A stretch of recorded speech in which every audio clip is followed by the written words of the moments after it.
La berline Kia Cerato de deuxième génération est apparue en Ukraine au printemps 2009, bien que ses ventes en Corée du Sud aient commencé près d'un an plus tôt. D'apparence assez attrayante, bien construit et peu coûteux à exploiter, il a attiré l'attention de beaucoup. Et avec l'avènement du coupé 2 portes Cerato Coupe en 2010, le public intéressé s'est élargi pour inclure les individualistes qui préfèrent une telle configuration. Quelques moteurs, 2 boîtes de vitesses. Décider du choix d'un Cerato de deuxième génération sur le marché secondaire n'est pas difficile si l'on connaît quelques points de départ. Parlons d'eux.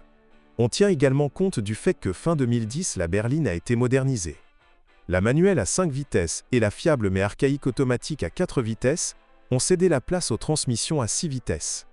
La nouvelle transmission automatique s'est avérée nettement plus efficace que son prédécesseur, la dynamique et la douceur de roulement ont clairement augmenté, et en partie l'efficacité a même augmenté, mais en termes de fiabilité, il n'y a pas eu d'augmentation. Si une transmission automatique à 4 vitesses a facilement duré plus de 200 000 km avec des changements de lubrifiant réguliers et été considérée comme fiable, on ne peut pas en dire autant de la nouvelle automatique. Le corps de la valve peut soudainement se couvrir, provoquant un saut des engrenages lors du freinage.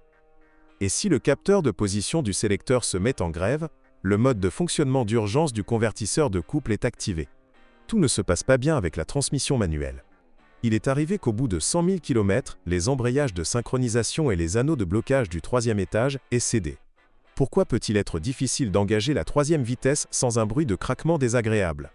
On remarque qu'avant cela, il faut changer le disque d'embrayage et le plateau de débrayage. Si nous recommandons l'un des deux moteurs, alors nous sommes du côté du bloc Theta 2.4 GKC de 2 litres. En Ukraine, il était proposé dans une version de 156 chevaux, alors que l'original produisait 163 chevaux.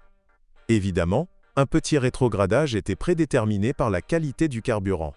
La durée de vie est en règle. Elle dure 250 000 km avec des vidanges d'huile régulières, tous les 15 000 km. Il semble digérer notre 92e essence sans problème. Bien que les experts ne recommandent pas particulièrement d'en abuser, le neutralisant peut échouer, 15 000 hryvnia. Mais avec son petit frère, le Gamma 2G4 FC21, 6 litres développant 126 chevaux sur le marché secondaire, il faut être prudent. Après un kilométrage de 50 000 km, le flottement du régime de ralenti indiquera que le papillon des gaz est bouché. Il existe un risque d'éraflure des cylindres. Certains experts affirment que la poussière peut pénétrer dans les cylindres par le conduit d'échappement. Le revêtement protecteur des cylindres n'est pas très résistant aux abrasifs, donc après 130 000 km, il y a un risque de devoir acheter de nouveaux segments de pistons, ainsi que des roulements principaux et de bielles. Une chaîne de distribution tendue en raison d'un mécanisme de tension faible peut également glisser. La révision du moteur ne peut alors plus être évitée.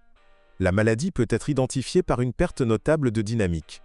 C'est ainsi que le système de contrôle moteur compense les problèmes du circuit. Le châssis ne peut pas être qualifié de particulièrement capricieux, mais ce n'est pas non plus le summum de la solidité et de la fiabilité. Des jambes de force McPherson avant et une poutre semi-indépendante se trouvent à l'arrière. Une attention accrue portée à l'avant, aux leviers, aux amortisseurs, qui ici n'aiment vraiment pas les charges de poids. Les roulements de roues parcourent jusqu'à 60 000 km. À ce moment-là, et souvent plus tôt, les soufflets du joint homocinétique s'usent.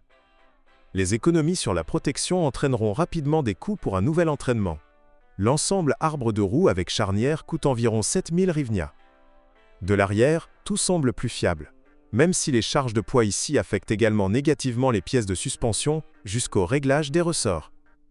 Avec tout cela, il est difficile de faire objectivement des affirmations sérieuses sur la fiabilité de Cerato. Le revêtement de peinture et de vernis ici n'est pas perforant, mais le métal résiste bien à la corrosion. Il arrive que les vitrages se fissurent, que les phares deviennent troubles. Il y a eu des cas où de l'eau peut pénétrer à l'intérieur et les garnitures en plastique grincent. Mais c'est plutôt une exception à la règle. En général, la garantie constructeur de 5 ans ou 150 000 km est pleinement justifiée par la qualité de la voiture. Et étant donné que la plupart des composants et des services coûtent de l'argent raisonnable, un tel achat peut s'avérer rentable. Bonjour les amis, vous cherchez une voiture d'occasion? Vous devez prêter attention au site web carm.pro. Carm.pro est grand catalogue de voitures, moteurs, boîtes de vitesse. Et le meilleur, c'est que vous pouvez trouver des informations sur les pannes de n'importe quelle pièce. Complètement gratuit. Allez sur le site web carm.pro et découvrez tous les éventuels points faibles des voitures d'occasion.